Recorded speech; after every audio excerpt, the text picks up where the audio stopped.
All right. What's happening? Appreciate you guys jumping in with us. I don't know if we're having communication issue or what. Hopefully we'll get a few more folks jumping in here. I know we switched Zooms internally and links and stuff, so hopefully we got all the kinks worked out, but we are diving in, cannonballing in. So we really want to, as you guys know, we moved this call to stay every week now. Just really Honey Badger agent attraction, focused. Just what are we doing to increase headcount? Where are we adding value? Where is the pain points, the challenges, the struggles? I know you guys are hearing a lot of things, having a lot of those conversations. I've got a few things that keep popping up we can throw in, but we really want to leverage this time weekly to get into your agent attraction questions, things that you're struggling with, where we can add more value, things to maybe help, like what we like to say, to help you get the marbles out of your mouth. How can you articulate, the value that you have, how to go the right way about having a real conversation. And then about halfway point through this call, we'll have our the rapid funnel, the Honey Badger app team jumping in, and they always have an item of value to be able to share within that tool. So we kind of, instead of jumping from one Zoom room to another, we've combined it all, make it easier on everybody. But welcome, appreciate you guys jumping in. Got all the crew in the house for you guys today. So those of you jumping on here, like I said, hopefully we'll get a few more jumping in with us soon. But what's on your mind? What questions you got? Either unmute, fire away, or throw it down in the chat. Yeah, JK, we were talking earlier today. I had my early meeting today with an independent broker. He was the CEO of the company. I think they did over 2,800 transactions last year. And what I was sharing with you, and this actually, I have to give really all credit to Darren Mancuso.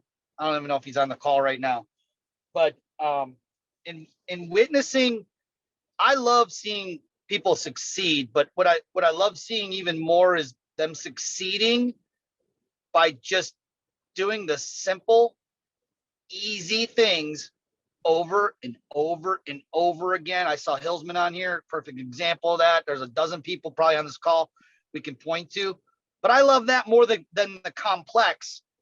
And I mean, since when we came over, it's going to be 6 years this August, and well, let's call it somewhere between August and October when you guys all came over as well.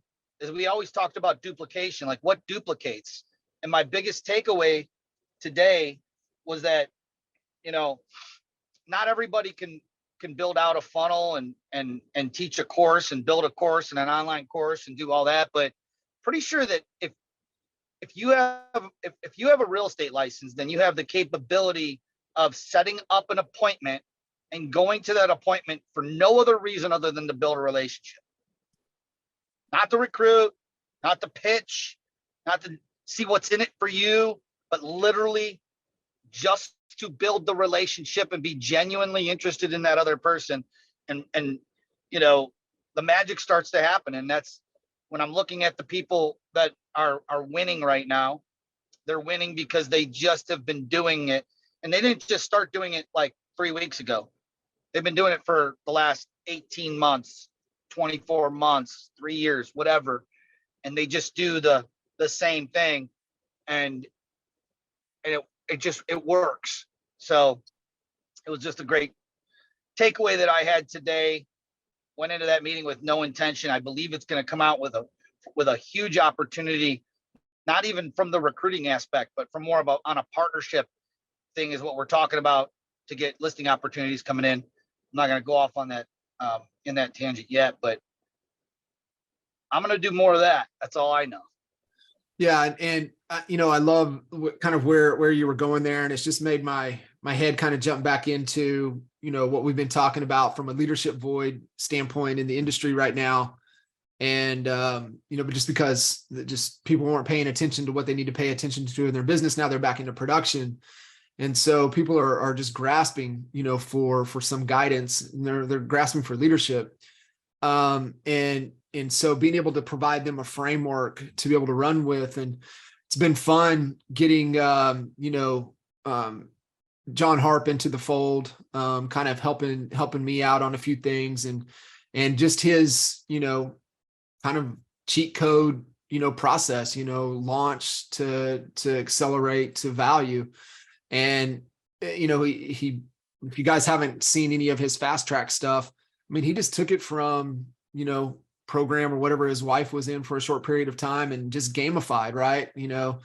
These are the point things that you can do every day. And if you do these things over time, it's going to give you X number of touches. And how he relates it down into the real estate world is that if you do it 5 days a week, 23 touch opportunities, it's like 5,500 and something per year. And he's like, I'm just going to assume that you guys can convert at 1%, right? And so, I mean, it equates to like 55 transactions. And he's like, but the problem is that y'all won't stay consistent enough on those activities for that to even be true. And so, like what I'm hearing you say, and cousin, I talk about it, all the time, it's getting in and doing the controllables within your control, the activities that don't require talent, that just require you showing up and putting in the effort, doing the work. And it's that whole courage thing, right? Just kind of putting your ass on the line, putting it out there. And then where the lack is the discipline to stay in line, to do the things on a daily basis and stay consistent, right? Consistency, discipline are the two things. And I mean, it carries over into any industry. And so we're talking about increasing headcount. The same thing that you guys were talking about. It's like, did I do those activities today that's going to continue to keep the pipeline moving forward? And like, literally, like if you get up and do those things, then, and this is what, we know Ryan, really, God bless him, love him to death. But, the way he molded and taught John, and what they would do is they would get in the work, they would do those activities every morning, and then they got it knocked out. If they didn't have any appointments, they were off to the bar, right? But they got up and they did their work. They did the things that they needed to do, and they stayed consistent with it. And so I think it's exactly what we're talking about right here is really staying consistent. What I would love, obviously, guys, any questions, anything that you guys have, feel free to either throw it into the chat or just unmute and jump in. But hey, John, this is Kent Bush. I have a question. Yes, sir. And I'm going to apologize because this is the first time I've been on this call. All right, welcome. There is, hey, we need to be reminded more than we need to be told. So ask away. All right. So the referral network. So I worked with a large organization in Dallas that had a referral network that just never really actually worked out. But I see so much potential because of the change in the market. We all know we're going to lose agents, they're going to have to go somewhere. So I'm looking for what your guys' opinion are on what kind of time and effort we should put into maybe pulling those guys into the organization.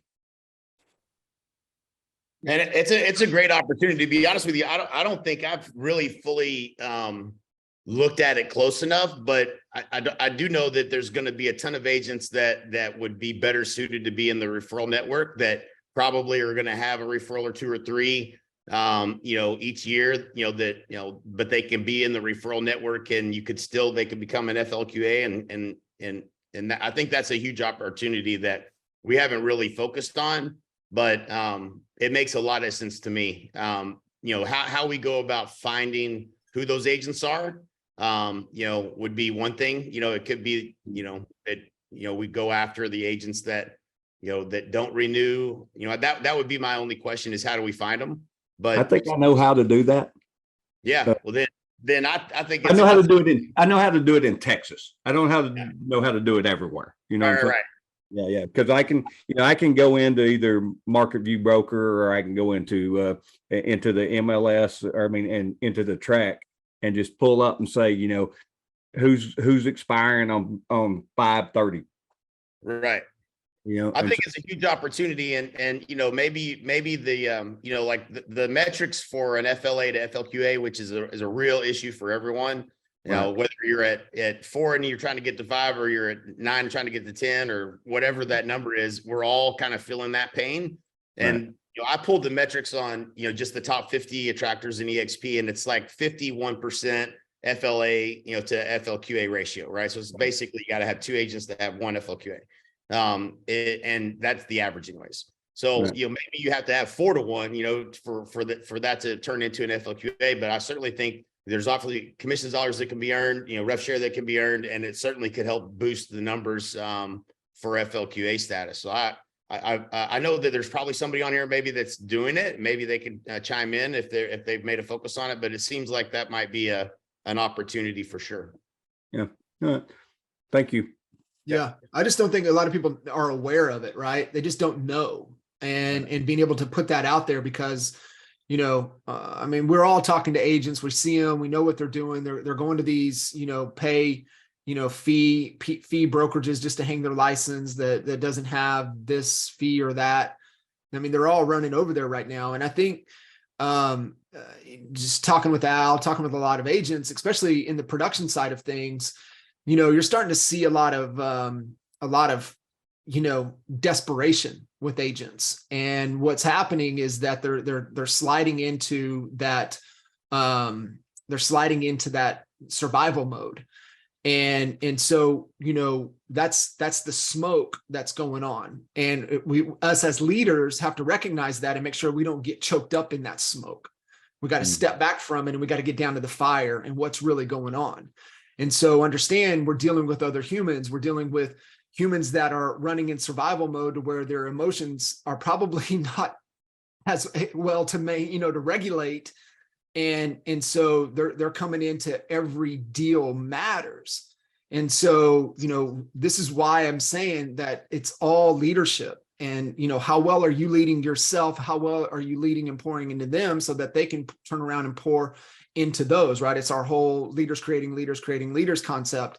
And you just, I mean, don't get choked out on the smoke, because there's a lot of smoke right now. I mean, I'm hearing it from almost every agent conversation I have about just this agent, that agent. And I'm like, well, it's always layers deeper. So you've got to step back for a second and realize, human to human, what is going on. And that's where you can, you know, really turn it around and, you know, just genuinely be like, hey man, are you okay? Like, what's going on? Right? Are you all right? And lead into that conversation, and knowing that you genuinely care. And know that's what's going on. Right. I mean, I saw a Ray Dalio quote, you know, pain plus reflection equals progress. And I remember the fucking pain of going through with one of my best friends on the planet, and I about killed him because he called me up and we're trying to close on his house, that I had to have his house closed so that I could make payroll. And he's calling me about, I didn't do enough to earn that commission. And I lost my ever loving shit on him. And, you know, that was on me from a, just on me, and just because he's my friend, we should close this deal. However, I took off of adding value. And like I said, it's, you know, when things get like that, you know, it's funny, man, you know, stress and money really shows people who they really are, in good and bad. And so I think for us as leaders, this is just kind of one of the big things I want you guys to kind of step back, because like what Al was talking about, we can do there's all these tools, there's all that outer stuff, there's all this marketing, there's all sales, there's all of that. But if we don't get the inner shit dialed in, none of that matters. None of it matters. And so it's just that balance of marrying kind of what's going on inside with all of the opportunities that we have, and where the real opportunity is. To me, that is, that's key. So I guess one of my other questions is what your belief is that, you know, all the statistics are going to say that we're going to lose, you know, just in the US, 100,000 agents in the next 3 years. Right.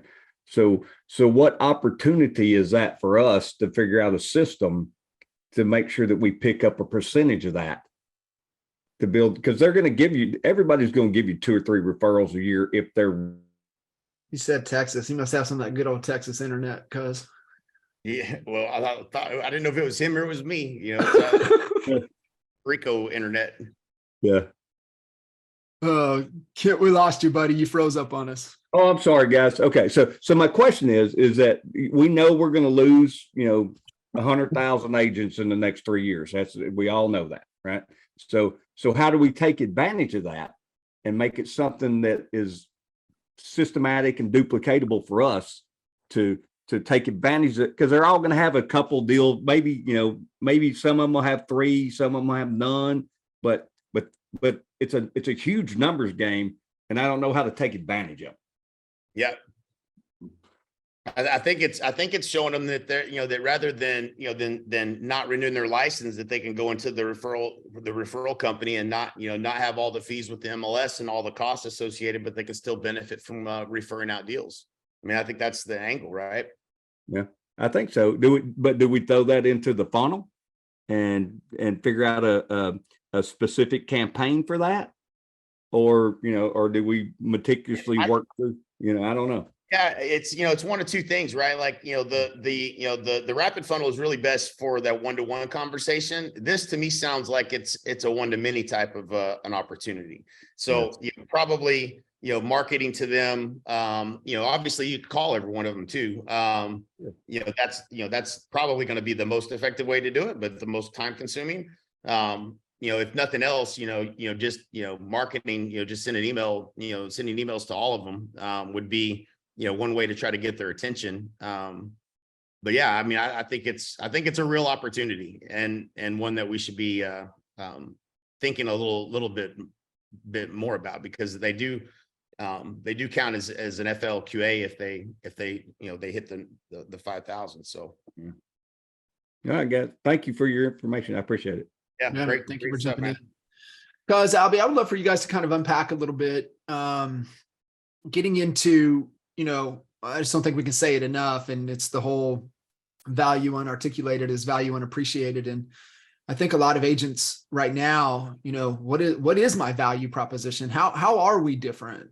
How is EXP different than all of these other companies popping up? And how can we, really articulate that means something to the agent that might be out there in that survival mode, that's scared, that's trying to figure out kind of what's going on, looking for a solution.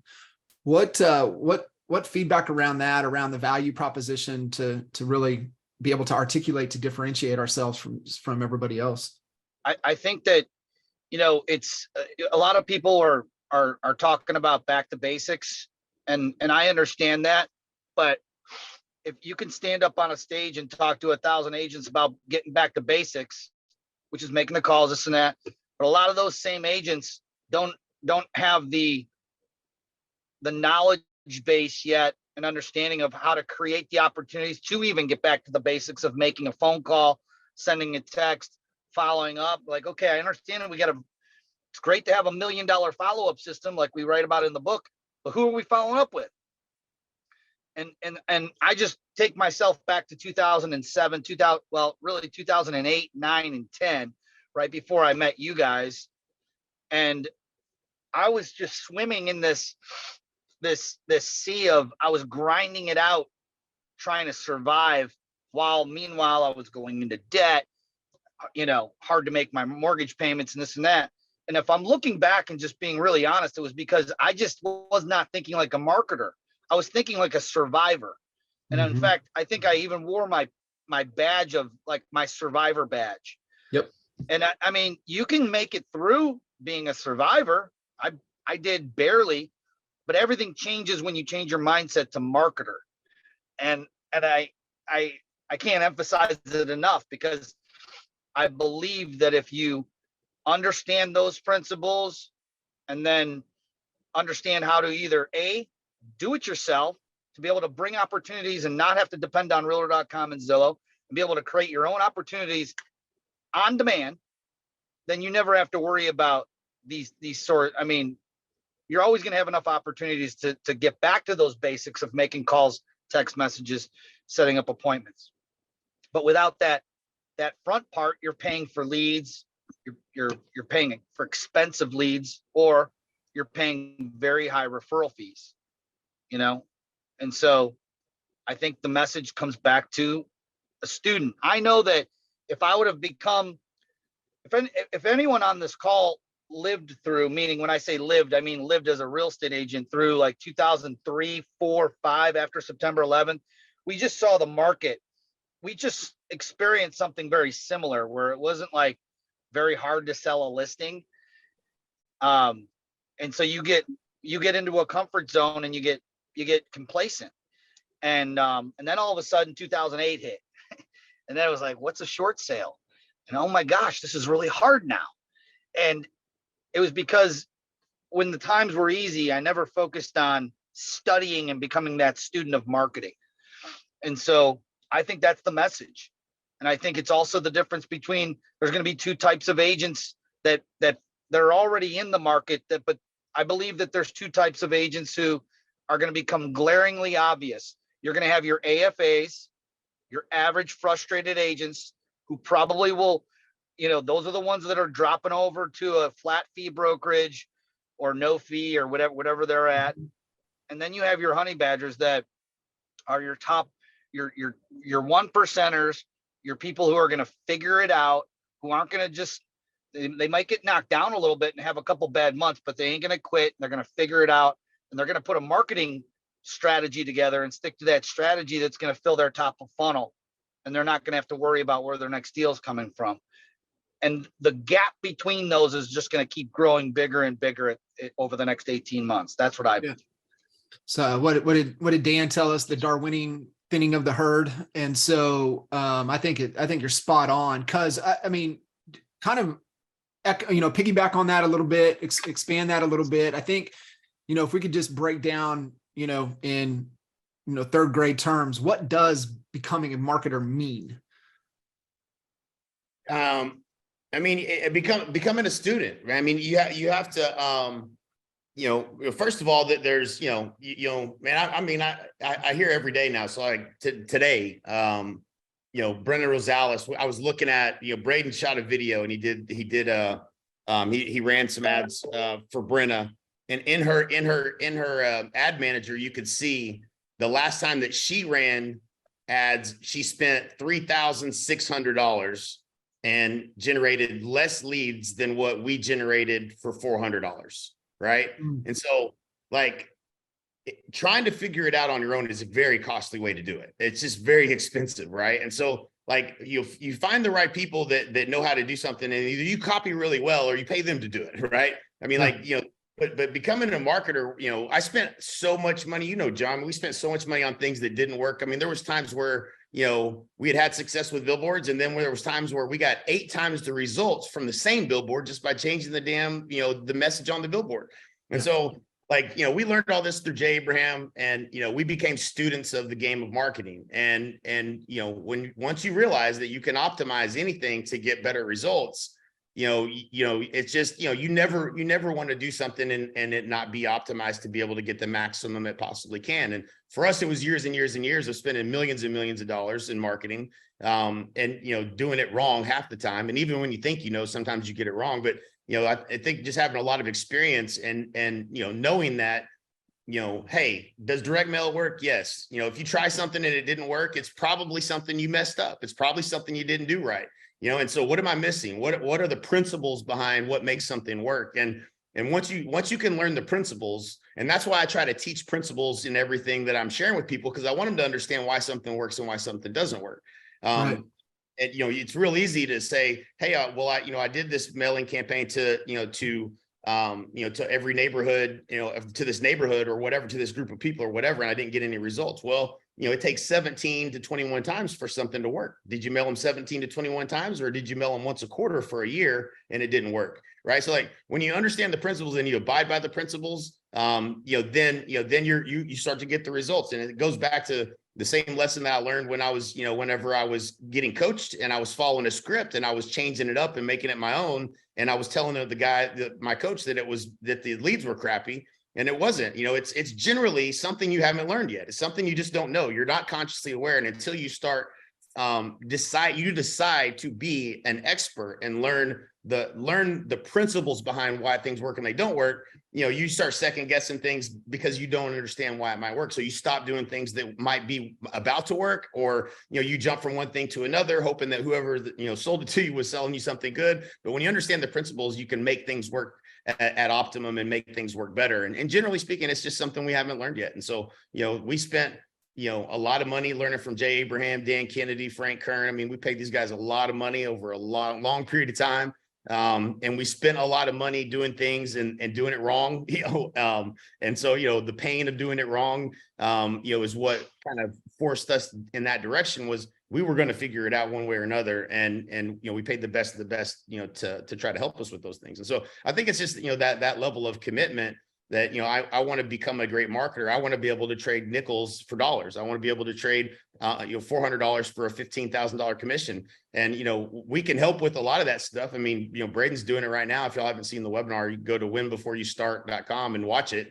We break down the principles of direct response marketing, and why it works. I mean, little things like in an ad, one of the principles in direct response marketing is telling them what to do. This comes back in the day when they used to mail order stuff, right? So at the end of those letters, they would mail out. Imagine how hard it was to get something like this to work. They have to tell them to mail in the thing that was hanging out the bottom of this direct mail, and they'd have to mail it in order to make their order or whatever. But one of the principles that they learned, and this came from Gary Halbert, is you have to tell them exactly what to do. Meaning, you need to cut this off at the bottom. You need to fill it out exactly. You need to lick the stamp and put it on an envelope. You need to mail it to this address.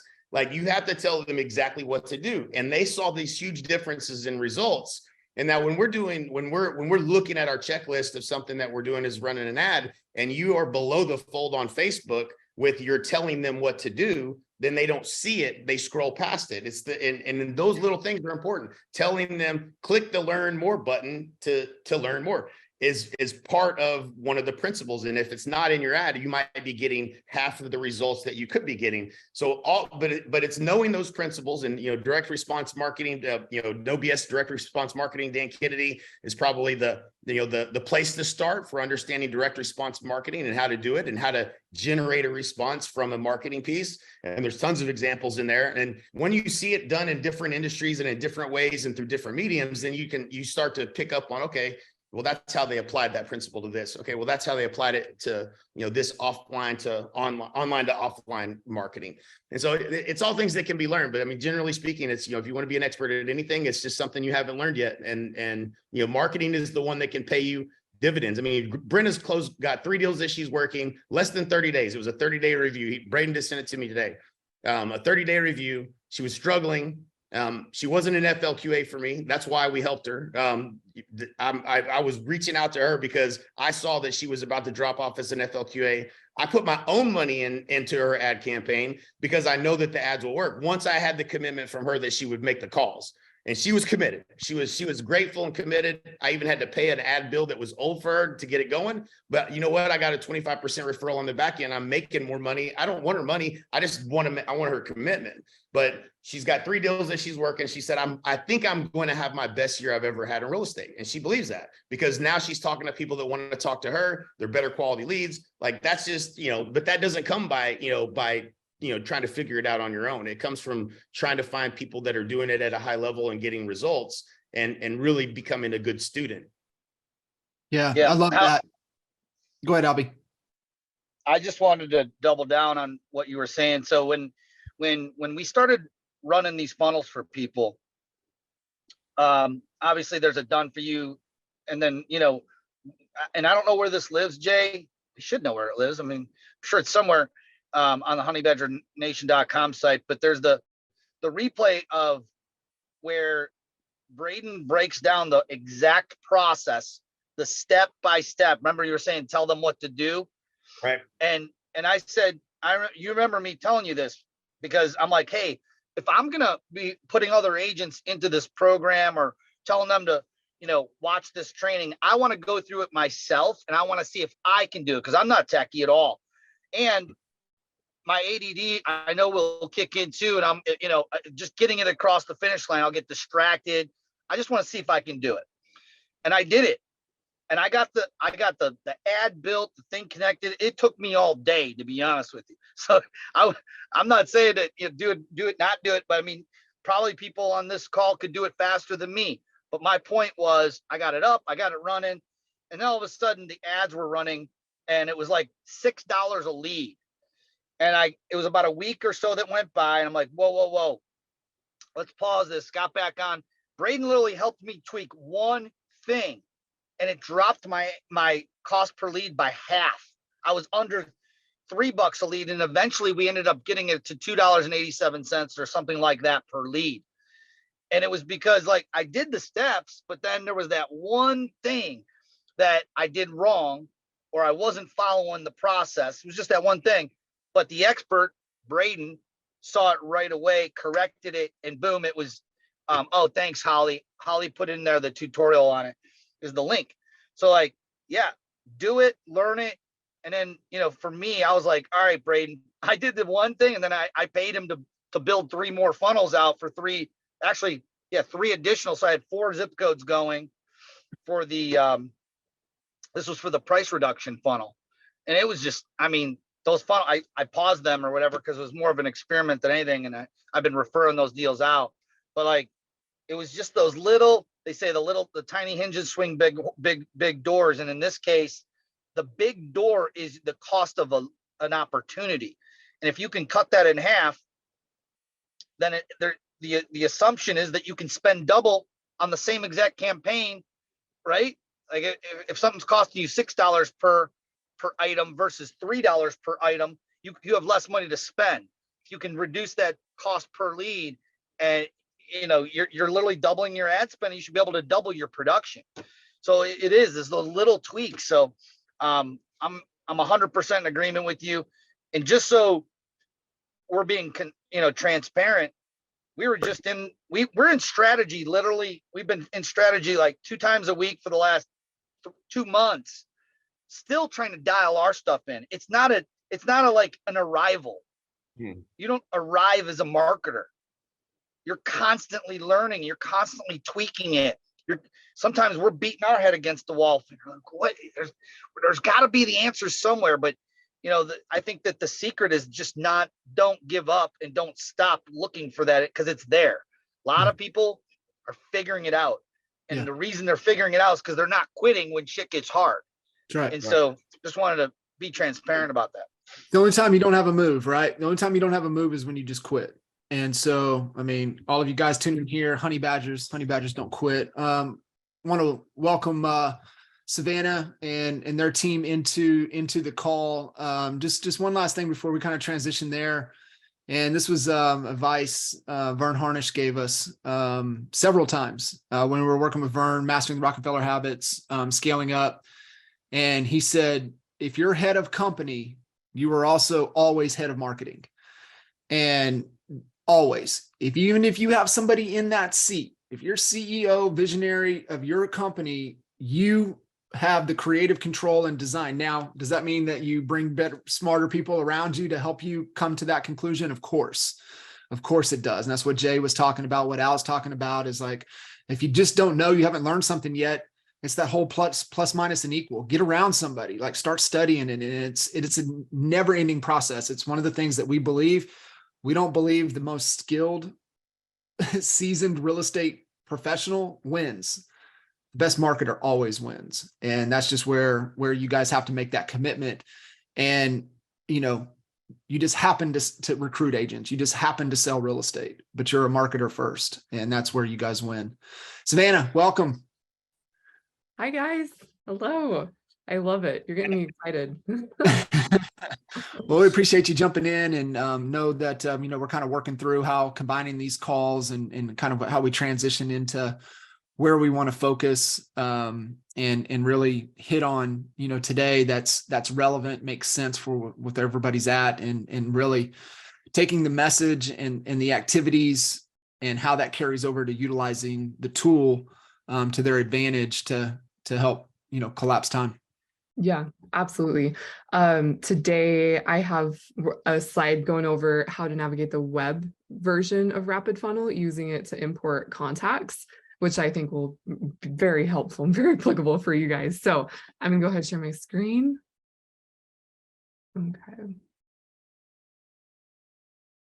Okay, so navigating your web app or just your desktop version of Rapid Funnel. So if you have a Rapid Funnel account, you have access to the web version as well. So if you have never heard of Rapid Funnel before, then you just go to this link, just type that in and you'll get it. It's a great tool. I've been using it for the past couple months. It's been incredible. So difficulties, platforms, normally these days, they're usually one or the other. They're usually only on mobile or they're only on web. Some have both, but usually they're kind of junky on one or the other, you know, so it's just challenging to find one that offers both that's actually usable. And features you aren't aware of, like if I didn't show you the web version, would you even know it existed? That's not serving you, you know. You can't upload spreadsheets in your mobile version, so you have to know how to use the web version. And using the email broadcasting platforms, those can be very expensive. I think you guys have kind of dabbled in different email tools, and they can be, just like you're saying, kind of time consuming to figure out, and it's just not duplicatable, it's not scalable. Like if you're good at it, then how do you teach someone else to do it for their whole team? So we have it all built into our web platform, and it's so simple. And so our solution is you can export and import contacts in bulk through CSV files, which is stinking awesome, especially with your guys's like how you guys utilize contacts from KB Core. Is that correct? Is that the tool you guys? Oh, I remembered. Yeah. And just different spreadsheets you guys may have. Learning to use broadcast email function. So I'll show you guys that, and making your digital business card beautiful and customizable, all from the web platform. So we're gonna jump to, let's see. I'm gonna come to the web version. I'm gonna show you guys what we're talking about.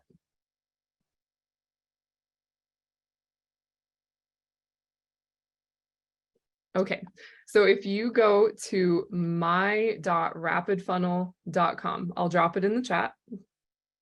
Oh yeah, thank you. Steffi got it already.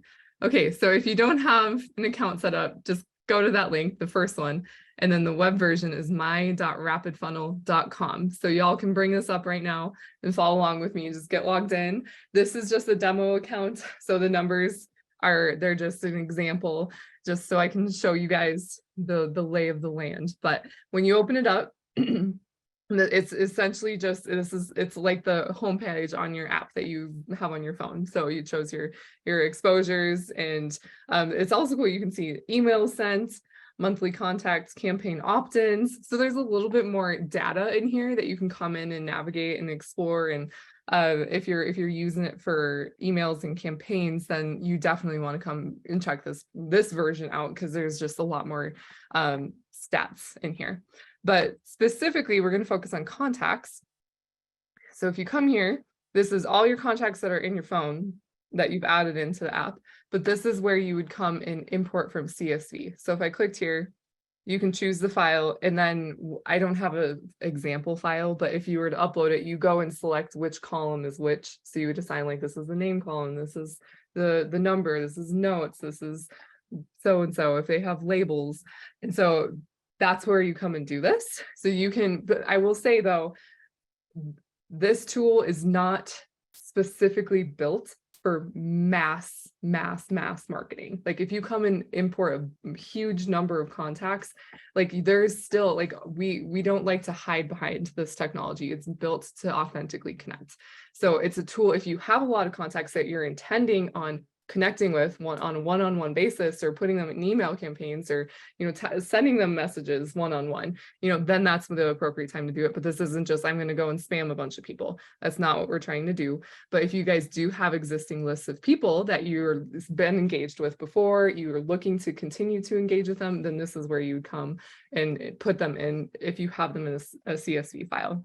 But I know some people are like, oh, I'll just import and just send them all the same message, and that's not, you know, that takes the authentic connection away, and that's not what we're trying to do. That's not what we're trying to accomplish. So use it as a tool, but use it right. Okay, and then let's see, we'll come down to This is where your campaigns live, but I was talking about email broadcasting.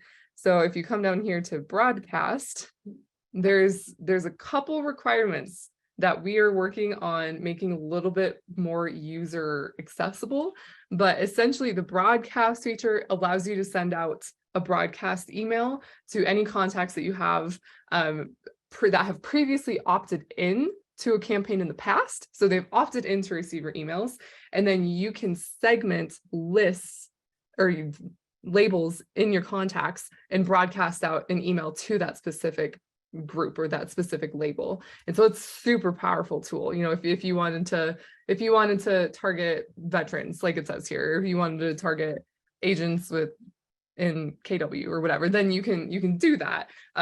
So it's a very, very, very powerful tool. But the two requirements are you have to have a certain number of contacts opted in to unlock the feature. So right now I only have one contact opted into my email campaigns, but I would need 10 in order to unlock it. And then on top of that, you have to have a certain percentage. So if I had sent out 30, how do I say this?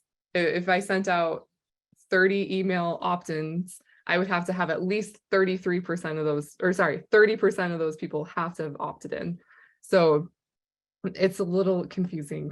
I hope that makes sense. We're working on changing this to make the bar a little lower. So Steffi, do you remember what we're going to be lowering it to? I think it's like 5 contacts opted into an email, and I think like yeah, that's right. So currently we're working on it. Currently it's 10 contacts, but we're lowering it down to 5. And then for the opt-in email campaign percentage from 33, it will be down to 10. So from yeah, awesome.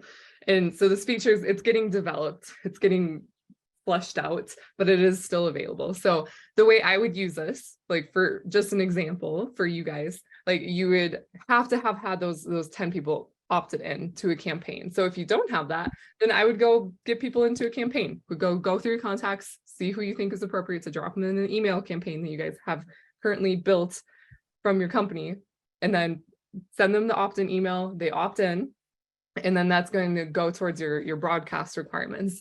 And then once you get there, then you can use the broadcast tool to send out emails. And the reason we do that, it just protects the numbers of delivery rate. And like, we're not trying to be spam. Remember, that's why we have these requirements, but it is an incredible tool. You know, like you can use this so many different ways to promote different events and whatnot. So very powerful thing. But yeah, those are the two things I just want to focus on: getting the contacts in and the broadcast, because you can't access the broadcast from your app. You have to come to the desktop to navigate that, and there is a little bit of requirements, but it's a great goal. You know, everyone can go get 10 contacts into a campaign, and the percentage rate protects you long run, because it protects you from just falling into I'm just going to send people a bunch of emails and I don't care if they click on it or not. No, they actually have to be like legit good engagements.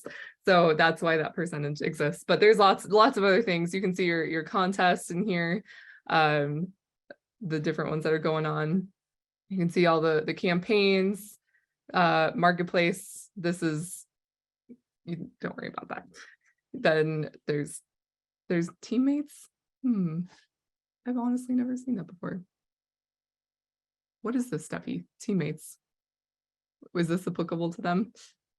yeah, they can use that. That is available to invite their it will be available for any app user. So if they have like, for example, John has if John and Jay has their own Honey Badger app, then they can communicate from there. They can set up not communicate, but they can arrange like a meeting. So yeah, so it's only available for the app users. Okay, cool. There you go. I'm still learning stuff. I've been using this for a while. Events, you can see your events, and you guys know you use events a lot. So, and then you can add events from here as well. So you can see what's coming up. But I will tell you, If you add an event, it's a personal event. It's not a company event. So not everyone can see it. So I know we've had issues with this before with other groups where someone's like, I added an event, I can't, and other people can't see it on the calendar because you added it as a personal event. And you have to log into like your admin site if you're going to try to add it as a company event. So if you add, but it's a good thing, you know, if you add a personal event, then other people can't see it. So it's something that only you can use. And then your coaching section. And here, lots of great tools. So if you prefer to have a bigger screen to come and watch these coaching videos and different trainings, then you can come on your desktop and watch it. Your different tasks are in here as well. So, I mean, if you're working from your desktop and you don't want to go back and forth between your phone, you can come and see your tasks for the day, see all your labels and your settings. Steffi, could you pull up the video for the business card and drop it in here as well? Sure. Okay. There's a way to come and customize your digital business card on the desktop as well. So Steffi will drop that link. We won't go over it just for the sake of time, but it's very, very, very, very useful tool. I mean, if you want to see good results from using your app, then you need to know how to navigate the desktop as well. Okay. So my challenge for you guys is go play around with the web app, get familiar with it. And then next week, if you have questions, we can talk about it. And next week, we are going to talk about there's a book called The 4 Disciplines of Execution. We call it 4X for short, but this is literally how we built the app. It's based off of this theory of getting results. Sorry, there's a big truck going by outside. But staying focused in the whirlwind is like, you guys are busy, you know, but how do you keep your why in front of you? And just, we've seen hundreds and hundreds and hundreds and hundreds and hundreds of people see results from using this proven path. And that's literally the path the app is built on. And so we'll just kind of go into why the app is set up the way it is next time. And I think you guys will absolutely love it. So that's all for me though. Do you guys have any questions? What day and time is the actual app training? Like, wouldn't that be happening right now normally? Yes, normally we're diving into features of the app, but there is recordings of different features of the app in the coaching section. Yeah, no, I've seen all those. I just because I keep getting the alert of that training happening, and I keep missing it. Yeah, it's not happening because I'm missing it. That's why I miss it. Yep, you're in the right spot. Yeah, Right. so we've the past couple of weeks we've deep dived into the actual app, but so today was just the web version. But yes, you're in the right spot. Hi, will you kindly post on the chat the link to the app again, please? I missed it. Thank you. We'll do that.